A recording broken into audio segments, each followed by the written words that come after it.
TV. Babalik na naman po tayo sa ating YouTube tutorial. So, yung gagawin ko po ngayon ay part 3 ng hotspot, kung paano pag-create ng hotspot natin sa ating Microtech. Kasi meron po tayong client ngayon. So, yung gagawin ko, ipapakita ko yung buong step kung paano gawin yung hotspot configuration natin, including yung pag-create ng mga profile, pag-create ng bandwidth management, QoS, at saka yung paano mag-generate ng voucher using yung MTech generator. So, hindi po kasi ako fan ni Micmon, so sino yung mga gumagamit dyan, so kayo na lang, ang hingi na lang kayo ng tulong sa kanila kung Micmon yung kailangan nyo. So, habang inaantay natin yung ating client ngayon, sineset up niya pa yung laptop niya. So, ipopost ko muna yung ating video. So, mamaya, itutuloy natin yung video. Papakita natin kung paano yung step by step na paggawa ng hotspot configuration sa ating Microtech. So, ayan. Na-connect din ni Sir sa wakas yung kanyang Microtech. Dahil nasa trabaho siya, patakas lang yata siya nagpapakonfig. Nasa office yata siya. So, wala kasi akong magagawa dahil si Sir is default config ng kanyang MT. So, medyo hindi ko siya kasi mare-reset dahil nga naka-default config. Pag nag-reset ako, mawawalan ako ng access. So, naka-default yung config niya pero ayusin pa rin natin sa base sa request niya na voucher type. So, here kasi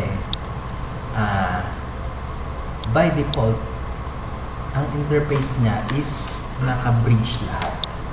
So, para hindi ako mawalan ng access, yung port 2 kasi ang ginagamit natin, by default, naka-bridge si port 2. So, hindi ko siya pwedeng tanggalin sa bridge. So, dapat wag niyong gagawin ito. Ginawa ko lang ito ng paraan. Pwede pa rin naman. Since dapat si port 2, hindi siya naka-bridge for... Ang gagawin natin, since gusto niya mangyari is dalawa yung access point niya. So, ito yung first step muna. Gagawin muna natin. So, pag naka-default config kayo, ganito dapat. No default config to pag mag-set up na kayo ng internet nyo, kung tamo na kayo ng DHCP client, add kayo ng DHCP client, then, naka-check lang dapat to by default. Ito yung DHCP. So, para mabilis kayo paglagay. So, pag nakalagay na po yan, ang susunod yung gagawin is mag-a-add kayo ng NAT. Yan. Lalagay kayo ng NAT. Yan. Para may ilagay nyo na yung NAT nya. So, ang pag-a-add lang naman yan, add ko lang kayo. src NAT action masquerade. Yan. Then, sa out interface, you can identify your out interface. Yung one nyo or ISP nyo. Pwede naman kahit walang out interface. So, punto tayo ngayon sa bridge niya dahil gusto niya dalawa ang AP niya. Dahil hindi ko matanggal yung port 2 sa bridge by default, ito na lang ang tatanggalin kong tatlo. So, i-remove ko yan port para sa kanyang access point. Ngayon, gagawa tayo ng panibagong bridge. Okay. Add tayo ng bridge. So, we name it Wi-Fi. Okay. Then, add natin yung WinLAN. Ito tayo na, change it to Wi-Fi. Add tayo ulit. Yung para sa AP niya, 3 and 4. Add natin sa Wi-Fi.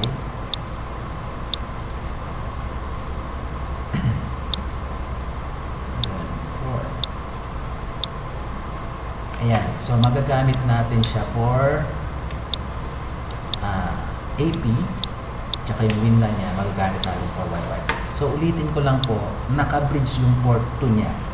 Kasi hindi ko siya pwedeng tanggalin dahil by default, naka-bridge kasi to. So, pag tinanggal ko kasi mawawalan ako ng connection. Pero hindi po dapat natin bridge pag hindi siya kasali sa hotspot. So by default lang po yan So hindi ko na po tinanggal para hindi ako mawalan ng connection. Ginagawan ko lang siya ng paraan.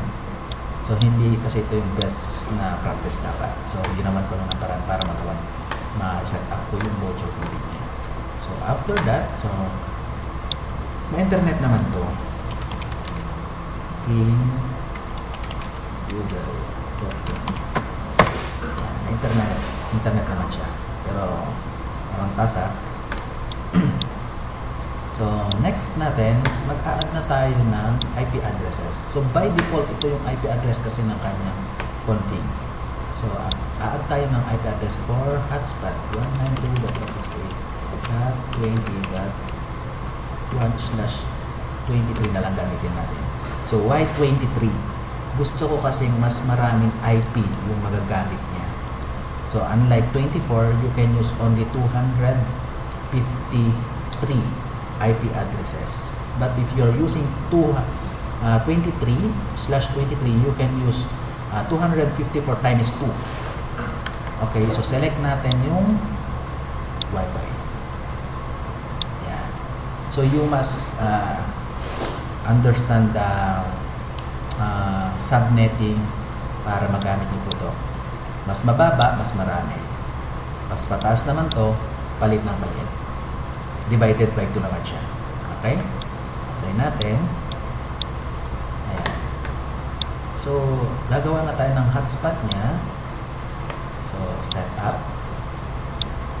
Select natin yung Wi-Fi, bridge Wi-Fi niya. So, sa bridge Wi-Fi is, ang nandyan na port is 4344 and WinLAN 1.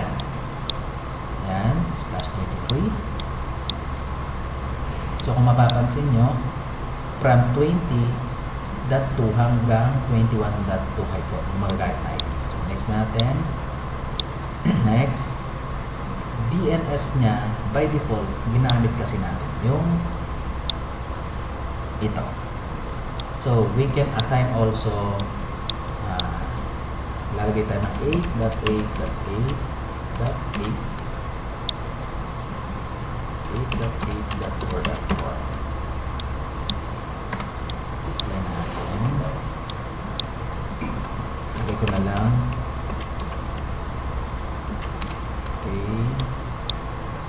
8.8.4. DNS, we name it. Ito,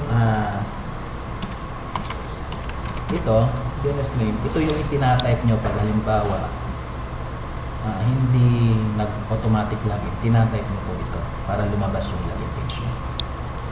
Yan DNS name. Okay, yan, so okay na po siya. So ang gagawin na po natin is maglalagay na tayo ng QoS na. By default, wala pa. Ayan, so meron na kasi akong ready na mga script para dito. So i-post ko lang muna at i-open ko yung aking script.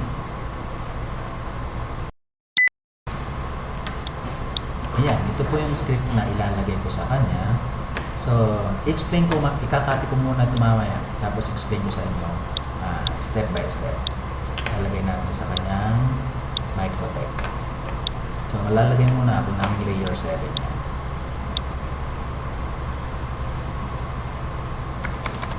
Okay.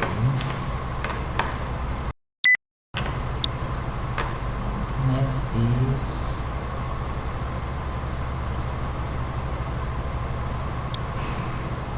Mangle. Lalagay natin yung Mangle niya.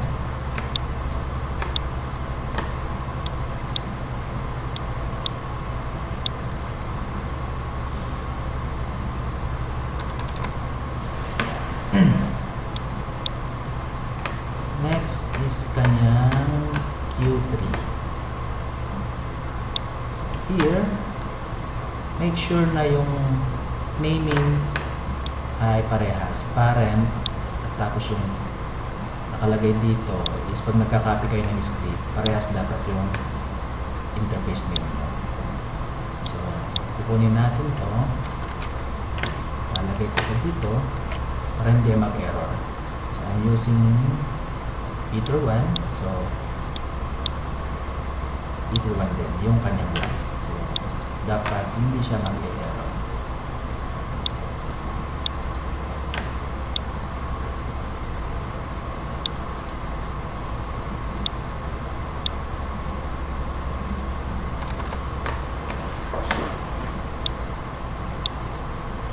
Ayan po. So ganito, explain ko ulit yung mga firewall na naglalagay ko para maintindihan nyo. So DL, para sa DL Lite, I'm using this code para sa Regs EXP. Ito yung ginamit ko. Pag nag-download siya ng mga PDF, document, mga doc type, extension file name, para sa Facebook, HiDL, torrent, and streaming. Yan yung ginagamit ko. Then sa Mangle niya, so meron siya dito, tanggalin mo na. Make sure na dapat pag gumamit ka ng Foxtrot, alam niyo kung ano yung mga tina-target nyo na port or mga Mangle. So here, I'd rather disable the Foxtrot. Where is the Foxtrot? Foxtrot here. Disable natin. Then we will restart the empty later para mawala yan. Okay. So balik tayo sa Mangle niya. Ayan. Ito lahat yung mga nilagay natin. Okay. Ang games niya. Ayan. So here, double check ko lang.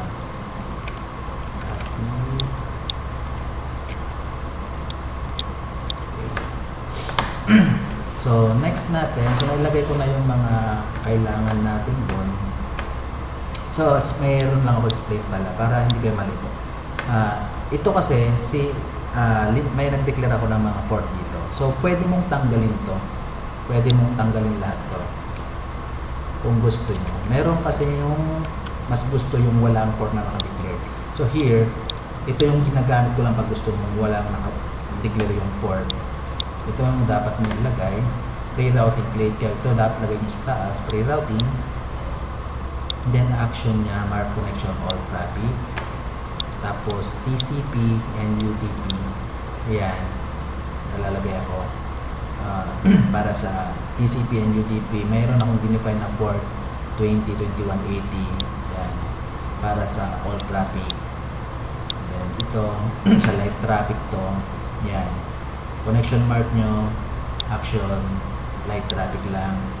Then, here, sa heavy traffic naman, if yung connection mark is not a light traffic, then I can command ng empty na i-create niya as heavy traffic.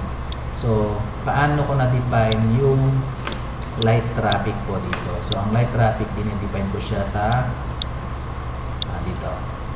Sa connection byte and connection rate. So, next step natin, activate natin ang kanyang WinLAN, kanyang built-in antenna. So, enable natin. Enable na pala siya. So, change this to AP bridge and BGN. You are using band 2GH, so don't use 20/40. Use only 20 MHz. Frequency, pwedeng huwag kayong magsiselect ng auto, huwag kayong masanay sa auto. So hindi ko alam kung anong papangalan ko dito kasi wala si sir. So yan na lang muna. SSI dito yung papalit yung pangalan ng SD Philippines, palitan natin Philippines. Ayan. Apply. Okay. So nakaset na siya for hotspot ngayon. So next natin, kakopy ko yung voucher generator sa kanya. So post ko muna. So ayan, ito na yung kanya magiging generator. So, balik tayo sa kanyang hotspot. Set natin ang hotspot niya, yung mga profile na kailangan natin. So, make sure ito, palitan nyo ito ng 1. Ayan. I-create tayo ng kanyang hotspot profile. So, create muna tayo ng let's say 1 hour para sa kanyang profile. Okay, gamit tayo ng full.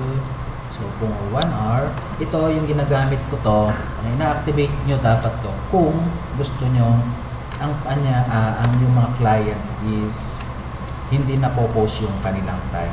So, pag ganitong gagawin nyo, tuloy-tuloy yung oras ng client nyo, hindi yan napopost. So, by default, kung gusto nyo namang napopost, tatanggalin nyo naman to pag gusto nyo nakapost. Pero pag ayaw nyo nakapost, gusto nyo tuloy-tuloy, activate nyo lang to. So, magbe-base ako kung gaano siya kasalaran. Dahil isang oras yung kanyang keep alive time, idle time, at saka yung kanyang session time. So, I will change this also to 1 hour. Tanggalin ko yung current. Activate ko yung MacBookie. Then, script.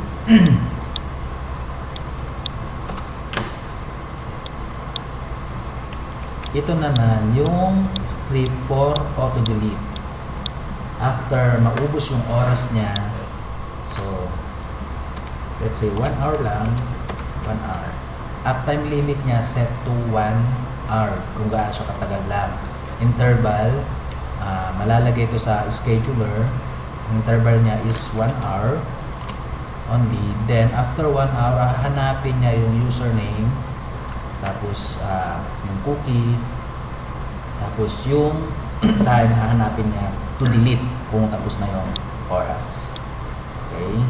So, 1 hour, create tayo ulit ng isa for 1, let's say 2 hour naman. 2 hour. Change this to 2 hour. Yan, ulitin ko ha. Activate nyo lang to kung gusto nyo hindi nagpo-post yung time. Then, change this to 2 hour. Ayan. Copy. 1 day. So, iseset ko lang to sa 12 hours. Para after 12 hours na hindi siya active, madi-disconnect siya. So, hindi naman minsan tumatagal ng 12 hours yung mga user niya. Activate na naman sila ulit. So, lagay natin to. Create natin 1 day ang kanyang MacBookie. So, what the use of MacBookie timeout? Ito, pag naka-add kasi yung MacBookie nyo, so pag nag-login sila, napupunta yan sa MacBookie yung kanilang login. So, hindi na kailangan magre-login. Just open the browser and type any website or yung DNS name, then just click login. No need to input your username and password. Okay, apply. So, copy natin. Gawa naman tayo ng 1 week. So, gawin natin 7 days. Script. Okay.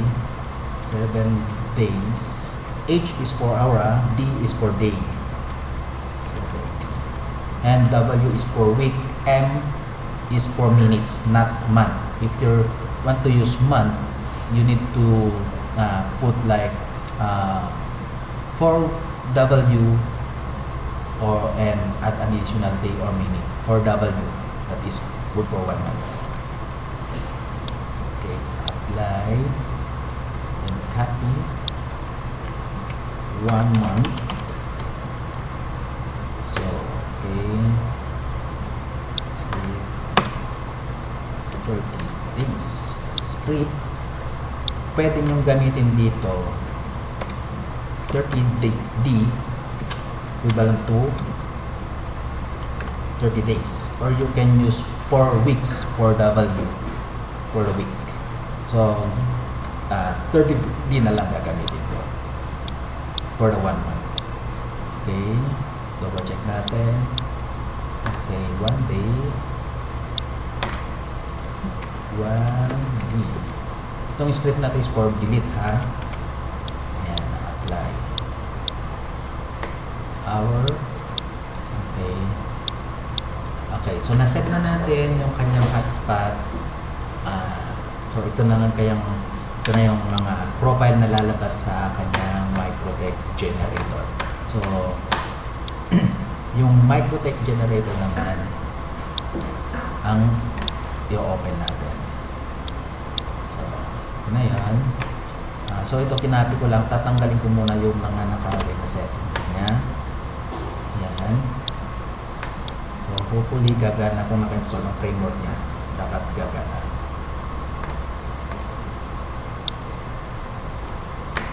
Wait natin, pause ko muna. Ayan, okay, gumana siya. So, here, ano ang ilalagay natin dito?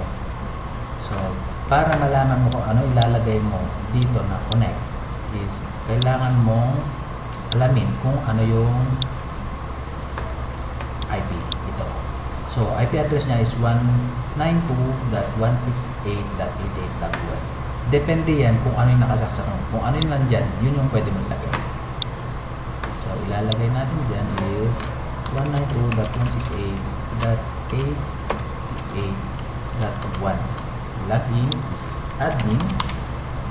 By default, wala akong linagay na password, so I can connect. Tingnan muna natin pala yung version niya. Baka mamaya mataas ang version niya. 645.1. Tingnan natin kung makakapasok. No, hindi siya makakapasok. So, ang accepted ni MTech na generator is 644.5 long term pababa. Acceptable yung ni MTech. So, pause ko muna kung paano ako So, I have no choice. So, kailangan ko siyang i-downgrade para magamit natin kanyang Microtech, yung generator niya. So, check ko muna kung ilan yung resources niya, kung kasya.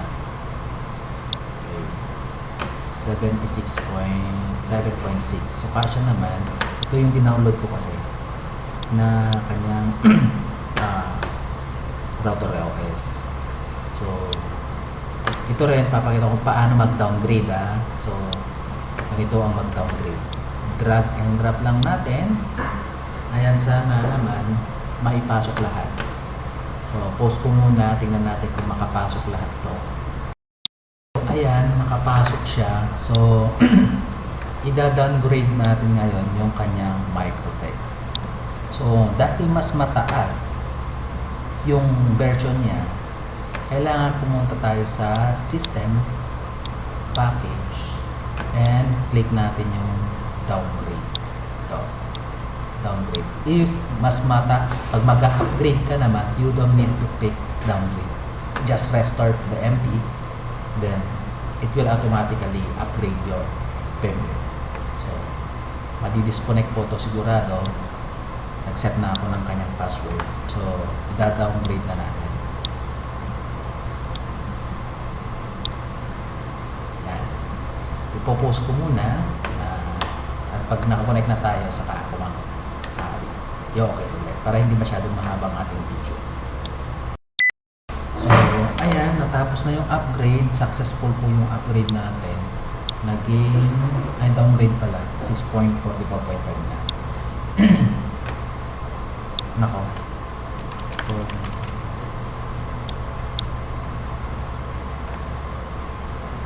Ayan, na-downgrade na natin siya. So, activate ko na ulit yung kanyang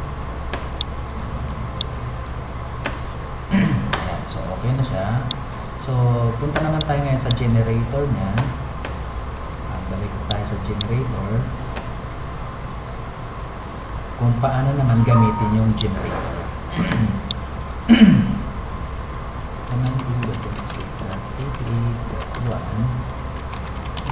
Nag-set na kasi ako ng password. So, gamitin natin yung kanyang password.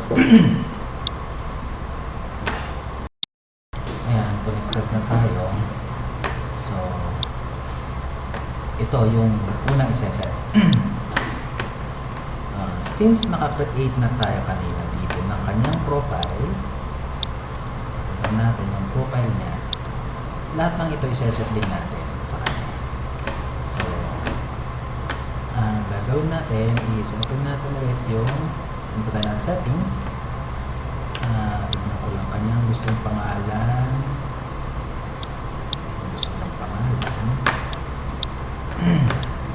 Natin yung pangalan ng kanyang Wi-Fi, save ko.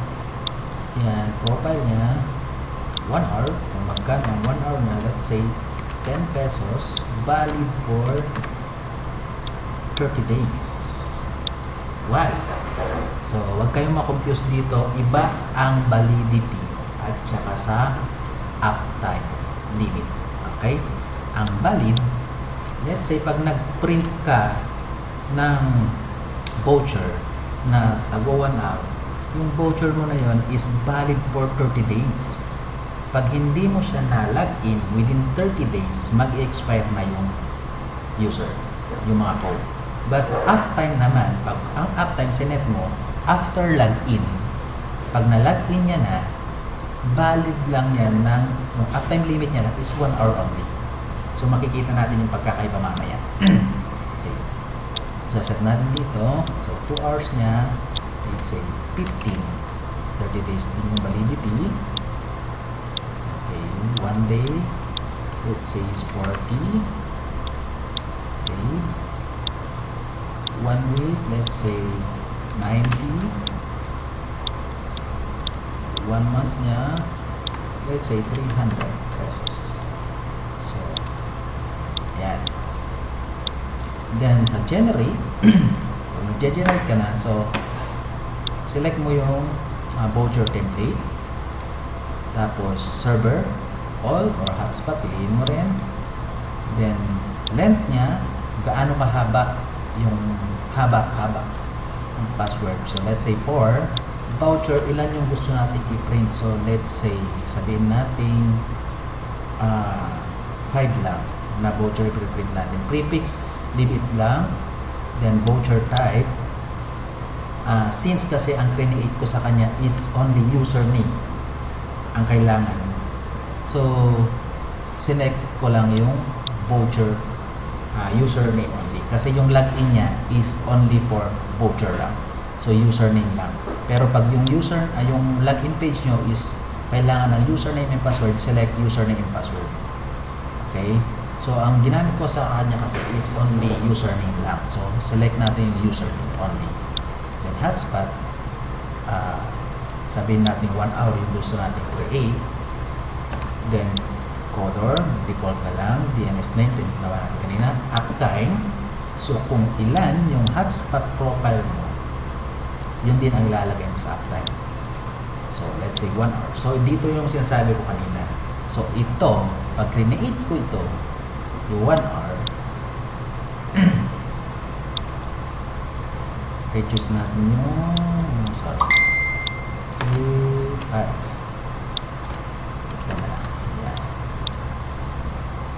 Yan. Yan yung pagkakaiba nung